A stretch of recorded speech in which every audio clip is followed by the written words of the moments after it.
आजकल आजकल गवर्नमेंट जो रोड के लिए इतना काम कर रही है और जो रोड में आने वाले में मस्जिदें मज़ारे या मंदिर आते हैं, जिस वजह से काम रुक जाते हैं और सालों काम उस पेंडिंग रह जाते हैं, तो इसके कोई रास्ता गवर्नमेंट निकाली ही नहीं निकाली इसका रास्ता सर? नहीं, इसका सरकार ने कोई रास्ता नहीं निकाला है।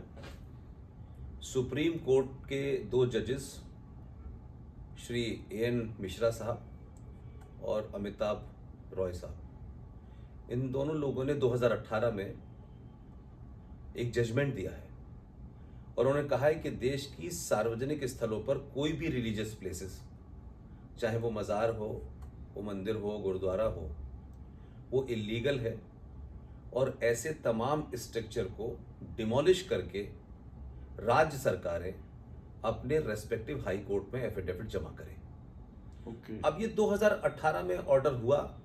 अब होता यह है कि जब समाज जो है सरकारों पे, अदालतों पे निर्भर हो जाता है तो फैसले आते हैं और ठंडे बस्ते में चले जाते हैं। इसका बड़ा फायदा यह हुआ कि जब इसको सार्वजनिक मंचों से हमने कहना शुरू किया तो मुहिम हमने हल्द्वानी से छेड़ी और वहाँ के चीफ मिनिस्टर ने फिर इस पर इंक्वायरी की और अब तक सूचना के अनुसार कोई 4000 मज़ारें उनको उन्होंने डिमोलिश करा दिया है। अच्छा।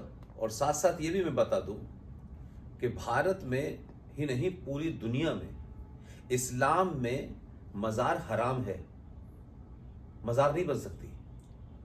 लेकिन हिंदुस्तान में ये फ्रॉड चल रहा है क्योंकि यहाँ ज़मीनें घेरने, हिंदुओं को डराने और उसके इर्द गिर्द मुसलमान बस्तियों को बसाने का एक एजेंडा है। इस्लाम में मस्जिद भी पवित्र स्थल नहीं है। मस्जिद की वो वैल्यू नहीं है जो मंदिर की वैल्यू है। इसलिए मस्जिद बनती हैं, टूट जाती हैं। प्रॉफिट मोहम्मद ने किस मस्जिद में नमाज पढ़ी वो आज तक नहीं है। प्रॉफिट मोहम्मद की मज़ार नहीं है। तो फिर ये हिंदुस्तान में मज़ारों का खेल क्यों हो रहा है? क्योंकि ये एक पॉलिटिकल एजेंडा है। तो मेरा मानना है कि जो बात आप पूछना चाहते थे, सरकारों से ज़्यादा सुप्रीम कोर्ट का वो ऑर्डर है 2018 का, वो देश के लोगों को आप बताएंगे, जानेंगे तो ये चौराहे चौराहे, गली गली, नॉट ओनली सड़कें, जाने कहाँ कहाँ, नई दिल्ली स्टेशन के बीच में मस्जिद बनी हुई है और अब से नहीं कब से बनी हुई है। तो ये एक एजेंडा है कि आपका वहाँ इंटरफेरेंस कैसे रहे, तो डिमोलिश होनी चाहिए, मेरा मानना ये है। धन्यवाद। आपकी बहुत हमारी जानकारी से समझ में आ रहा है कि हम लोग को भी संविधान को देखना होगा कि कितने तरह के नियम है इस समय। संविधान में तो नियम की चिंता मत कीजिए। संविधान ने और भारत की संसद ने तो भारत के सनातनी हिंदू को 8वें दर्जे का नागरिक बना दिया है। लेकिन इन बातों पे हमारे यहाँ लोग, समाज में काम करने वाले लोग कभी बात नहीं करते क्योंकि हिंदू समाज पॉलिटिकली ड्रिवन है। नफा, नुकसान, कीमत बढ़ा दो, पेट्रोल का दाम, चावल, बिजली के, इसमें फंसा हुआ है।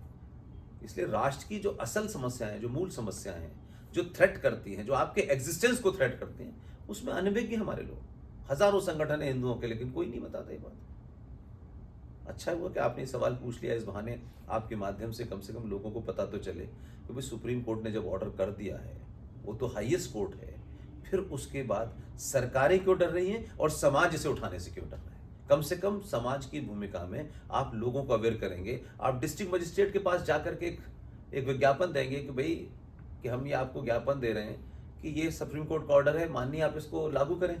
एक जिम्मेदार नागरिक के तौर पे आपकी ये ड्यूटी बनती है। तो हो सकता है उस डिस्ट्रिक्ट मजिस्ट्रेट को भी ना पता हो, तो कम से कम ये अवेयरनेस होगी। तो ये जो चारों तरफ बीच रोड पे पीर बाबा मरते हैं, और पीर बाबा भी इतने सेलेक्टिव है, हाईवे पे मरते हैं, एक्सप्रेस वे पे मरते हैं। अब वो एक चल गया है हमारे यहाँ, और सेंसिटिविटी है कि लोग बोलते नहीं कि नहीं यार तो कहीं कुछ गड़बड़ ना हो जाए।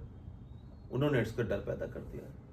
तो आपके माध्यम से, और अगर आप इसको उठाएंगे, तो मैं तो सभी से कहता रहता हूँ, आप उठाएंगे तो देखिए लोग पूछेंगे आपसे सवाल, तो आपको वो अगर ऑर्डर चाहिए सुप्रीम कोर्ट का, वो अवेलेबल है, मैं आपको भेज दूंगा ताकि आपकी बात को लोग ऑथेंटिक समझें, फैक्ट समझें। Thank you very much. बहुत बहुत धन्यवाद आपकी जानकारी के